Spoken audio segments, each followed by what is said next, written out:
오늘은 주연절 후 첫 번째 주일입니다. 지난주에는 주연절, 주님께서 탄생하신 날이 25일이고, 그리고 한 주 지난 후 박사들이 아기 예수께 찾아가서 경배하고 아기 예수가 이 세상에 보여진 날, 주연절 날이었고, 오늘은 첫 번째 주일입니다. 첫 번째 주일이지만은 교회력으로는 예수의 수세주일이다, 세례를 받으신 주일이다, 이렇게 지키고 있습니다. 그래서 오늘 교회력적으로 본문이 오늘 우리 같이 함께 봉독한 누가복음 3장 21절서부터 22절에 있는 말씀입니다.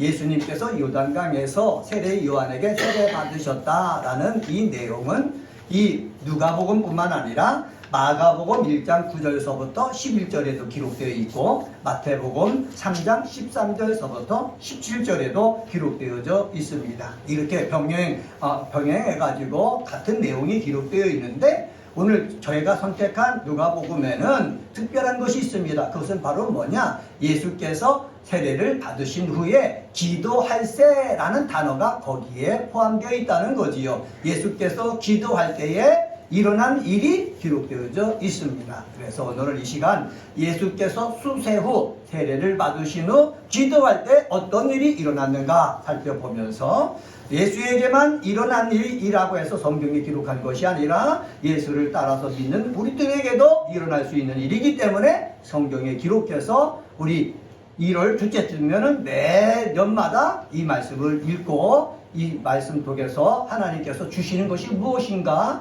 우리가 찾아서 그것을 이루는 역사가 있게 되어지기를 소망합니다. 그래서 오늘은 예수 수세 후 기도할 때 일어난 일 3가지라는 제목으로 말씀을 전합니다. 첫 번째로, 예수께서 수세 후 세례를 받으시고 기도할 때 일어난 첫 번째 일이 무엇입니까? 21절 말씀 보세요. 21절에 보면은 성경에 이렇게 기록되어져 있습니다. 백성이 다 세례를 받을세, 예수도 세례를 받으시고, 백성이 세례를 받았다는 거예요. 누구한테? 세례 요한한테. 어떤 세례를 받았습니까? 제가 자신이 죄를 지은 것을 뉘우치고 회개의 세례를 받았습니다. 세례를 받을 때 예수님도 세례를 받으신 거예요. 예수님이 죄가 있어서 세례를 받으신 것이 아니라 하나님의 뜻을 이루기 위해서 세례를 받으셨습니다. 받으신 후에 그 다음에 기도하실 때에 라고 말씀하고 있습니다. 받으신 후에 예수님께서 기도하셨다는 거예요. 누가복음이 강조하는 것이 무엇입니까? 여러분 누가복음을 읽어보세요. 강조하는 것이 있는데 그것은 바로 뭐냐? 기도예요. 예수님이 때마다 일마다 기도하시는 모습, 누가복음을 통해서 누가는 강조합니다. 그리고 강조하는 것이 무엇입니까? 말씀입니다. 또 강조하는 것이 무엇입니까? 성령입니다.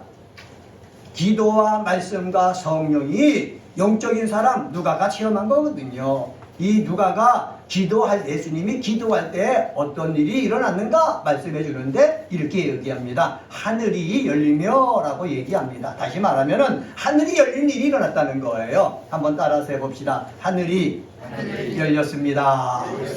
네, 하늘이 열렸다는 거죠. 마가복음 1장 10절에 보면은 뭐라고 기록했냐면 하늘이 갈라졌다 이렇게 기록했습니다.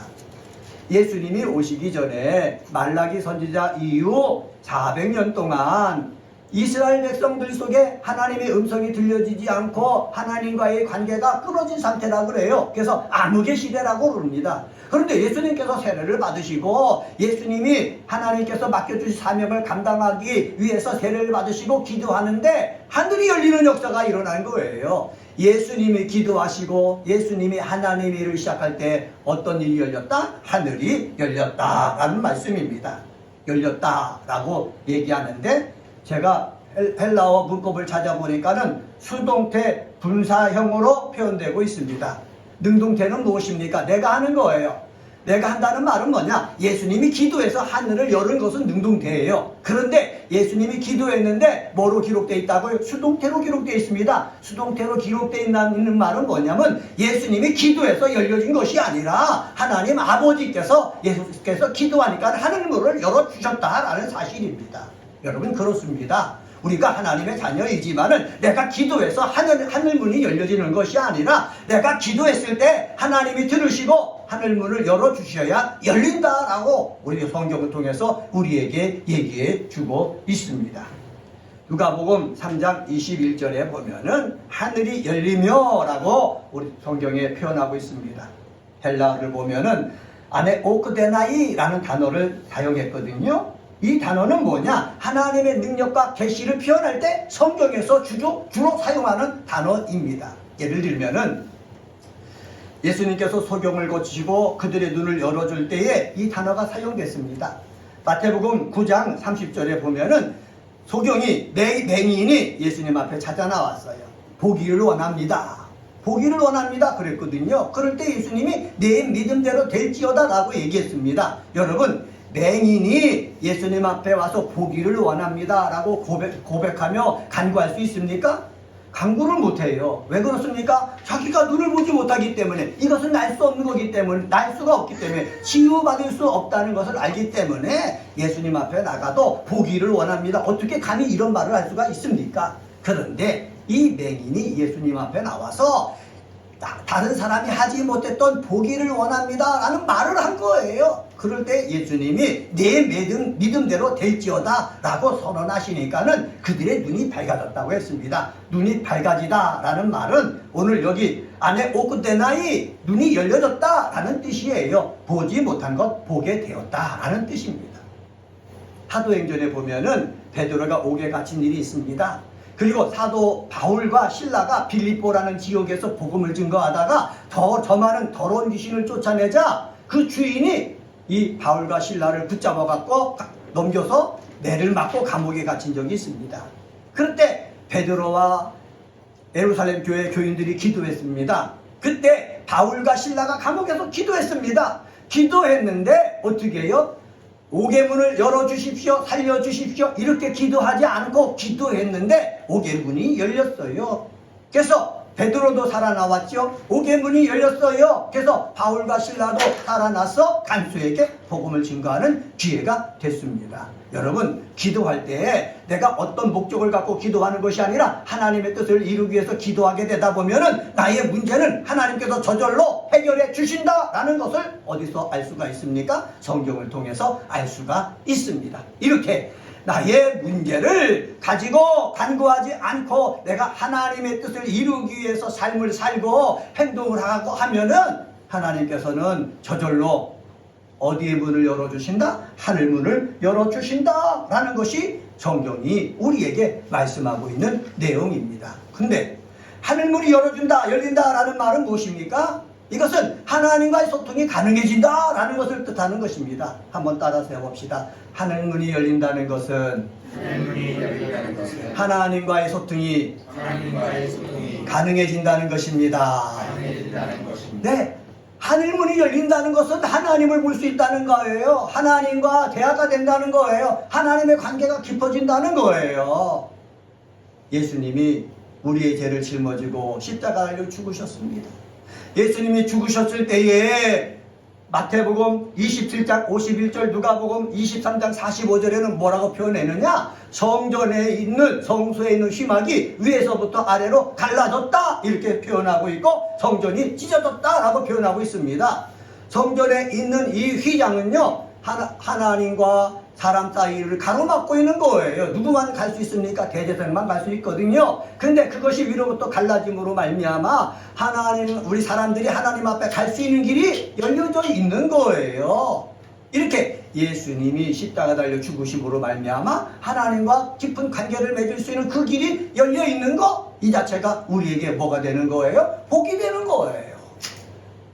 스데반 있지 않습니까? 복음을 증거했습니다. 예수님에 대해서 증거했습니다. 유대인들이 그의 설교를 듣고 돌을 들어서 스데반을 죽이려고 합니다. 돌에 맞아서 아파서 죽어가는데 스데반이 아픈데도 얼굴이 천사의 얼굴처럼 변하는 거예요. 천사의 얼굴처럼 변하더니 눈이 열리는 겁니다. 그리고 하늘이 열리는 것을 본 거예요. 하나님 보좌에서 예수님이 자신을 보고 있는 것을 본 거예요.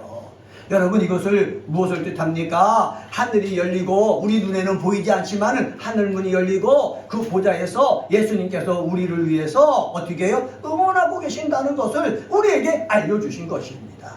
하늘문이 열렸다라는 말은 하나님과의 관계가 소통하게 되었다. 하나님과의 관계가 소통된 사람은 하나님이 나를 향해서 항상 관심 갖고 있다라는 것을 우리에게 알려주시는 거예요.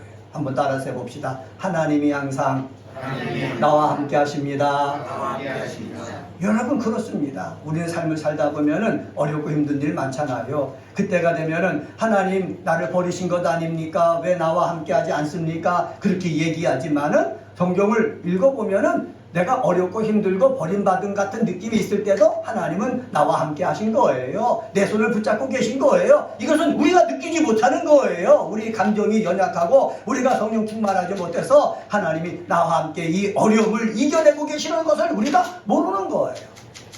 창세기에 보면은 요셉의 얘기가 나오잖아요. 형들에게 버림을 받아가지고 팔려가잖아요. 노예 생활합니다. 근데 성경에는 뭐라고 그런 줄 아십니까? 하나님이 요셉과 함께 하셨다. 하나님이 요셉과 하는 일을 형통하게 하셨다. 이렇게 기록해놨어요. 요셉이 감옥에 갔지 않습니까? 그럴 때도 성경은 뭐라고 기록했느냐? 하나님이 요셉과 함께 하셨다. 하나님이 요셉이 하는 일을 형통케 하셨다. 이렇게 기록하고 있습니다. 그러면 우리 생각에는 이해가 안 되는 거예요. 어떻게 자유인으로 살다가 어떻게 노예가 될 수가 있느냐? 노예였다가 어떻게 죄인이 될 수가 있느냐? 이거는 저주받은 거다. 우리 생각은 그러지만은 하나님은 노예가 돼도 감옥에 들어가도 그 사람과 하나님이 함께 하시고 그가 하는 일을 형통케 하심으로 말미암아 하나님이 너와 함께 하신다라는 것을 우리에게 보여주는 거예요. 여러분 그렇습니다. 내 하는 일이 안 되고 내 삶에 어려움이 있어도 하나님이 나와 함께 하지 않는 게 아니라는 사실이에요. 내가 어려움 속에서 신음하면서 이겨나갈 때 하나님은 함께하고 계시고 하나님은 힘을 주고 계시고 하나님은 그것을 이기게 하시고 그리고 어려움을 무릅쓰고 열심을 다해 공부하고 열심을 다해 직장생활하고 열심을 다해 일을 할 때에 그것으로 인해서 뭐가 맺게 해주신다? 열매가 맺게 해주신다라는 사실입니다. 이것은 우리는 알고요. 예수님처럼 하나님 앞에 기도하는 모습 있어야 되겠고 기도할 때 하늘이 열리는 하나님과의 관계가 깊게 소통되는 역사가 있게 되어지기를 주의 이름으로 간절히 축원합니다. 역대하서 7장에 보면은 솔로몬이 1000번제를 드립니다. 1000번제를 드리고 그 밤에 잠을 자는데 꿈에 하나님께서 나타나셔요. 나타나셔서 솔로몬에게 하신 말씀이 7장 12절서부터 14절에 나오는데 제가 몇 가지만 읽어볼게요. 밤에 여호와께서 솔로몬에게 나타나사 그에게 이르시되 내가 이미 네 기도를 듣고 이곳을 택하여 내게 제사하는 성전을 삼았으니 혹 내가 하늘에서 닫고 비를 내리지 아니하거나 메뚜기들에게 토사를 먹게 하거나 혹 전염병이 내 백성 가운데서 유행하게 할 때에 내 이름으로 일컫는 내 백성이 그들의 악한 길에서 떠나 스스로 낮추고 기도하여 내 얼굴을 찾으면 내가 하늘에서 듣고 그들의 죄를 사하고 그들의 땅을 고칠지라. 여기서 밤에 솔로몬 꿈에 나타나서 하나님이 하시는 말씀이 하늘을 닫을 때가 있다는 거예요. 닫을 때가 있다는 거예요. 어떤 때 닫는다고 그랬습니까? 하나님의 말씀을 따라서 불순종하는 삶을 살아나갈 때 하늘 문을 닫는다는 거예요. 그런데 회개하고 자기의 삶을 고쳐가지고 기도하면은 하나님께서 그 기도하는 소리를 하늘에서 뭐하고 계신다? 듣고 계신다는 거예요. 여러분 그렇습니다. 우리가 기도하잖아요. 찬양하잖아요. 우리가 예배 드리잖아요. 하늘에서 하나님은 이 소리를 듣고 예배하는 모습을 다 보고 계신다는 것을 우리 성경에서 기록해서 우리에게 알게 해 주시는 거예요.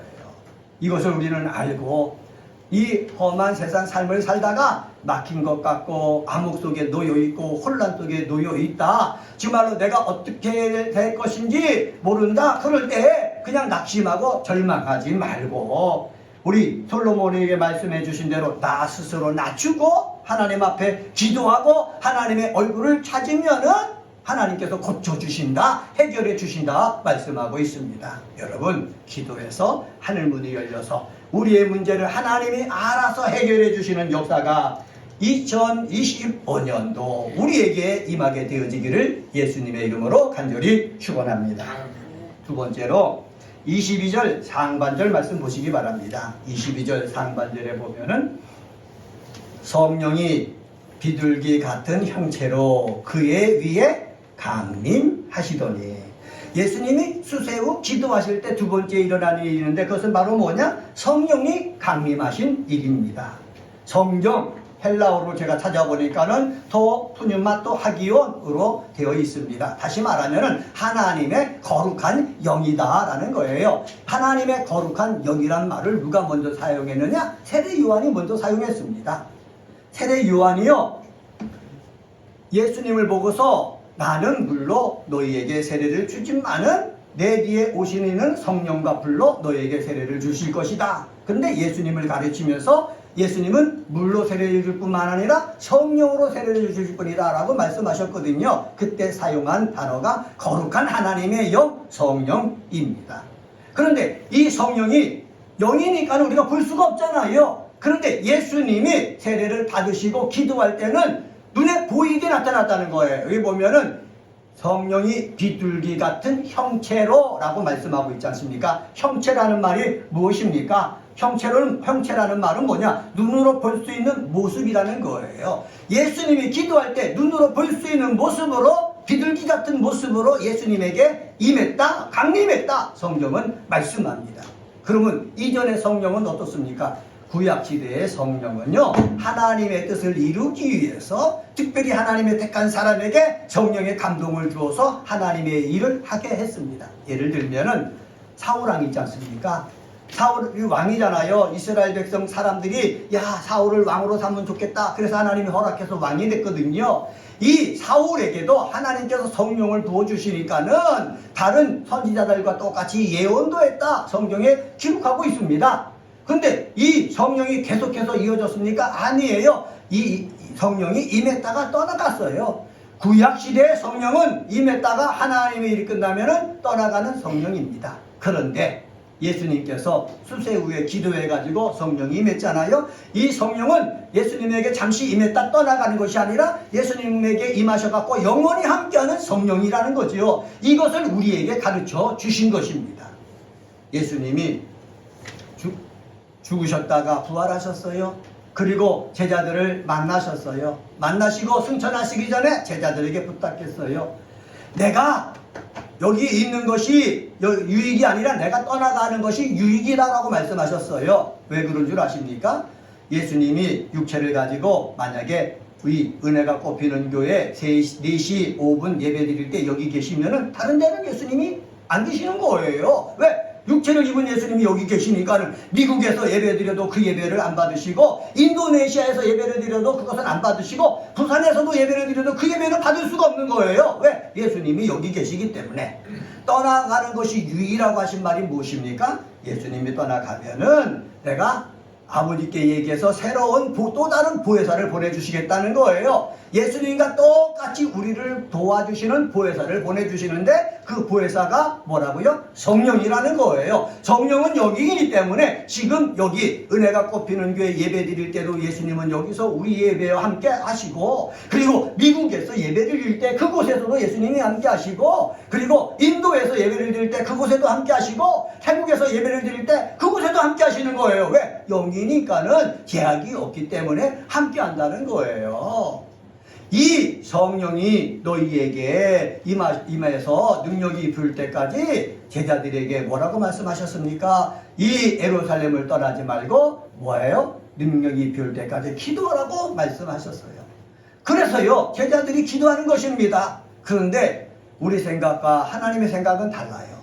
만약에 제가 목사라면은 예수님이 여기 모여서 기도하라고 그러셨다. 예수님과 똑같은 또 다른 보혜사 보내주신다고 말했으니 우리 함께 모여서 기도하자. 그래서 온 성도들이 모여서 뜨겁게 기도할 때 그날 밤 임하면 얼마나 좋아요. 그런데 성경에 보니까는 그날 밤 성령이 임한 것이 아니라 하루가 지나고 일주일 지나고 2주일이 지나고 그래도 임하지 않았어요. 그런데 오순절날 되니까는 하나님의 시간이 되니까는 기도할 때 뭐가 임했습니까? 성령이 임한 거예요. 성령이 임할 때 불이 혀같이 갈라지면서 각 사람 위에 임했다는 거지요. 이때 임하면서 예수님에게 임한 성령이 영원히 예수님과 함께 했던 것처럼 그때 기도하던 사람들에게 임했던 성령이 성도들에게 영원히 함께 하시는 거예요. 그러면은 오늘날 우리는 어떻습니까?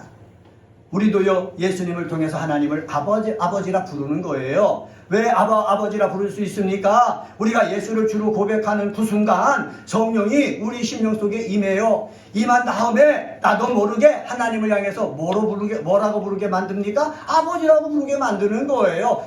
그때서부터 우리 속에는 내가 느끼나 느끼지 못하나 우리 속에는 누가 계시는 거예요? 성령님이 계시는 거예요. 이것을 알려주시는 거예요. 예수님이 수세 후 기도할 때 성령이 임했다. 우리들도 똑같이 기도할 때에 하나님의 뜻에 의해서 성령이 우리 속에 거하신다. 그래서 여러분들이 하나님을 아버지라 부르면은 여러분이 느끼든 느끼지 않든 여러분 마음속에는 누가 임하고 계시다고요? 성령이 임하고 계신 거예요. 그래서 바울은 고린도 전서 속에서 너희 몸은 거룩한 하나님의 성전이다. 성령의 전이다. 라고 말씀하신 거예요.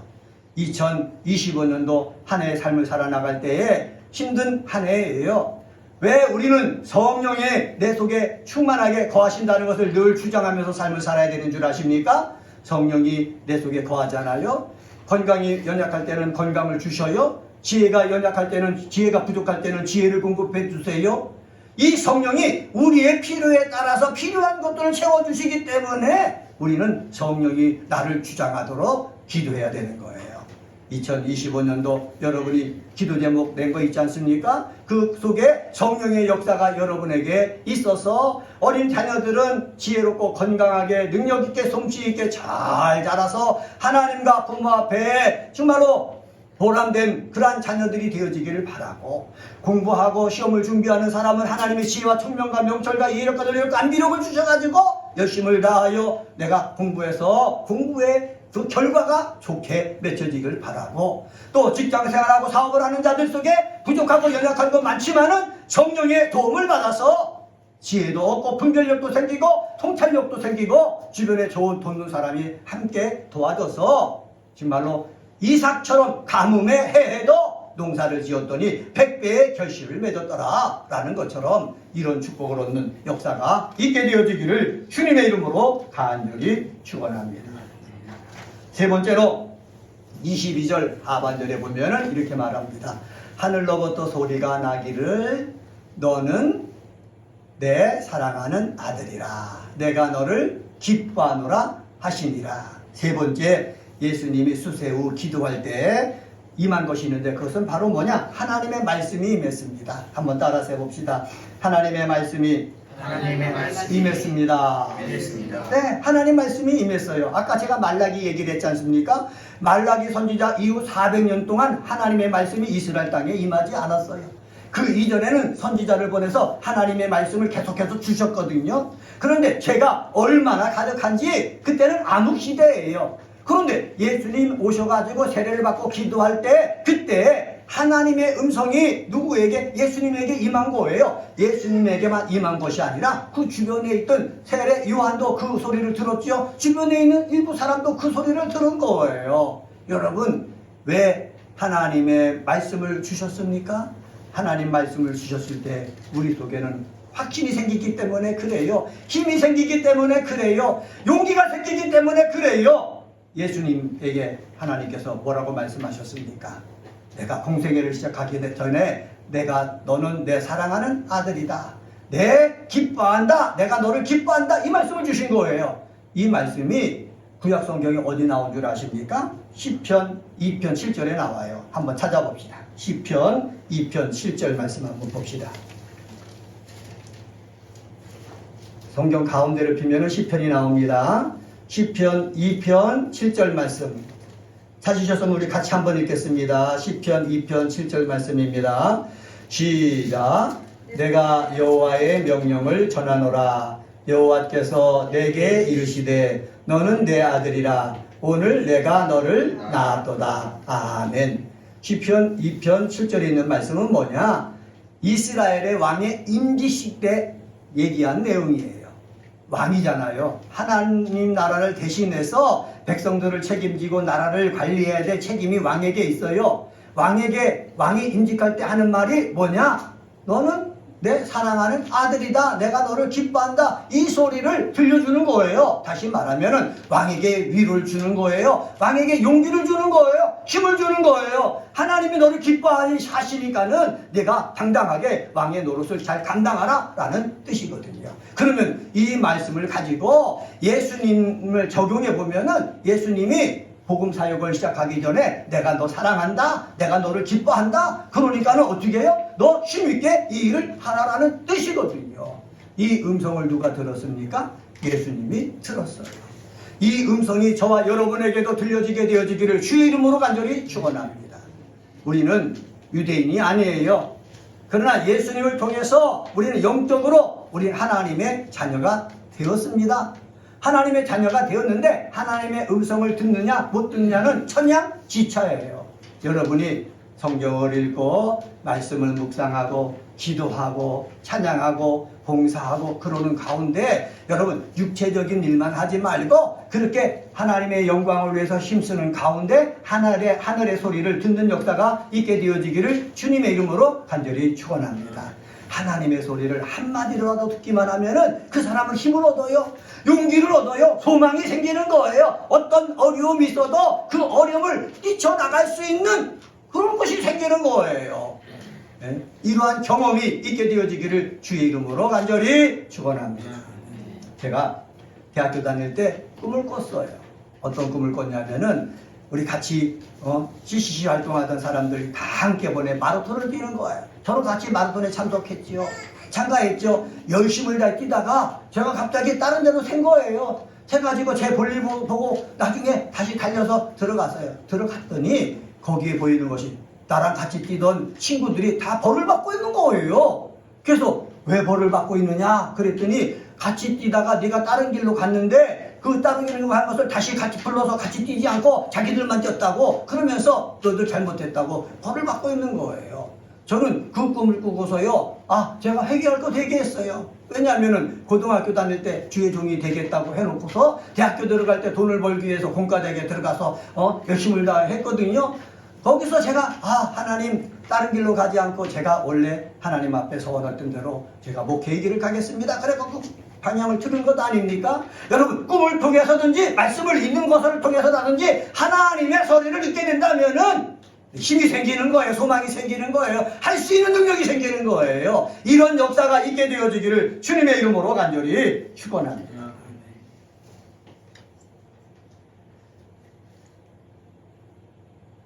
이사야서 42장 1절에 보면은 약속된 메시아에게 성령이 임하셨음을 구체적으로 보여주고 하나님 말씀이 임하셨다는 것을 보여주는데 거기서 주석서에는 이렇게 표시했어요. 예수 스스로 내가 하나님의 아들이다 인식한 게 아니다 라는 거예요.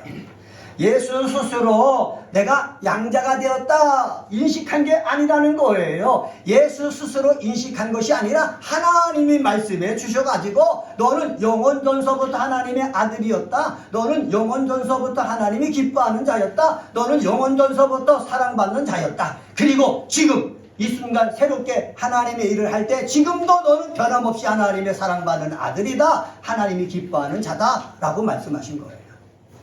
그리고 사역을 했잖아요. 사역을 한 다음에 변화산에서 기도할 때 그때 베드로와 요한과 야고보가 보는 앞에서 하늘의 소리가 또다시 들렸잖아요. 너는 내 사랑하는 아들이요 내가 기뻐하는 자다. 하나님은요 이전에도 나를 사랑하고 나를 기뻐했고 그리고 내가 주를 위해 충성할 때도 하나님은 나를 사랑하고 나를 기뻐했고 그리고 내가 마지막을 향해 다른 박질에 나갔을 때도 하나님은 변함없이 우리를 사랑하고 우리를 기뻐하고 계신다라는 것을 성경을 통해서 우리에게 보여주는 거예요. 사랑하는 그리스도인 여러분, 내가 부족하고 연약하다고 해서 하나님은 나를 버린 게 아닙니다. 떠난 게 아닙니다. 변함없이 나를 사랑하고 나를 기뻐하고 계신다는 사실을 여러분 기억하시기를 바랍니다. 그래서 이것을 기억하면서 우리는 이 하나님의 말씀을 받아서 하나님의 말을 해야 되는 거예요. 목사들은 하나님의 말씀을 받아서 하나님의 말을 하는 사람들 아닙니까? 어떤 하나님의 말을 합니까? 이렇게 당신은 하나님이 사랑합니다. 당신은 하나님이 기뻐합니다. 이 말을 주면서 일주일 동안 삶을 살라고 내보내야 되는 거예요. 왜? 나는 내가 부족하고 연약했어도 난 별 볼 일 없는데도 하나님이 나를 사랑하신다네, 나를 기뻐하신다네. 그러면 내가 나가서 또 열심히 내가 공부해야 되겠다, 열심히 직장 생활해야 되겠다, 열심히 사업을 해야 되겠다, 내 가정을 살리기 위해서 내가 힘써야 되겠다. 이 의욕을 가지고 열심을 다하여 살라는 거죠. 적극적으로 살라는 거죠. 긍정적으로 살라는 거죠. 저는 이러한 삶의 모습이 저와 여러분 속에 있게 되어지기를 주님의 이름으로 간절히 축원합니다. 오늘은 누가복음 3장 21절서부터 22절에 있는 말씀 가지고 예수 수세 후 기도할 때 일어난 일 세 가지라는 제목으로 말씀을 전했습니다. 첫 번째는 하늘이 열리는 일이 일어났습니다. 하나님과의 관계가 열려졌습니다. 두 번째로 성령 강림하신 일이 일어났습니다. 이전에 성령은 한 번 역사했다가 하나님의 일이 끝나면 떠나갔지만은 예수님에게 임한 성령은 계속해서 있었습니다. 마찬가지로 예수님이 약속해서 보낸 보혜사 성령은 계속해서 우리 속에 임하십니다. 그리고 하나님의 말씀이 임했습니다. 이 말씀이 지금도 임하고 있습니다. 이 말씀 받아서 우리 은혜가 뽑히는 교회 그리스도인 여러분들은 2025년도에 힘들고 어렵지만은 힘내서 소망 가지고 힘있게 살아서 좋은 결과 맺는 역사가 있게 되어지기를 주님의 이름으로 간절히 축원합니다. 기도하겠습니다.